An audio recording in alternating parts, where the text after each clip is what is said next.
Hey, this is the Director of Change, Benjamin Harvey, and today I'm coming to you live from the back of a horse called Pacey. And what I wanted to cover with you today in today's newsletter is a thing called Fantasised Experiences Appearing Real, or fear as it's commonly known. Quite often in life, a lot of people are too afraid to go out there and be successful. In fact, if you were to ask me the number one cause of people not living their dreams and doing what they really wanted to do in life, it's because of this thing called fear. And you may or may not be aware, but when I was 6 years of age, I went to Fiji and I had a rather large horse stand on my foot and literally shatter my big toe. So I had a lot of fear around horses. In fact, when I went up next to them, my nervous system would send me into a state of shock and I just couldn't be around them for many, many years.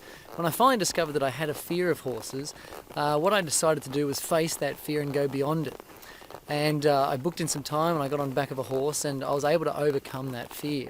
And since then I've made it a habit of anything that makes me afraid or anything that contracts me in any way, shape or form, I go out there and I face it, I step straight into it.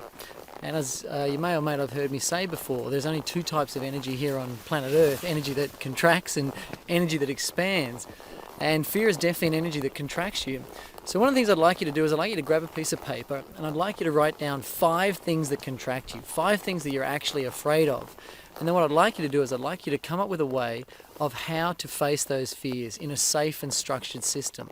So go ahead and think about 5 things. Whoops, this horse is walking somewhere. Go ahead and think of 5 things that you're actually afraid of, and then just sit down and think of ways in which you can face each and every one of those fears. It's something that I've been doing for many, many years now.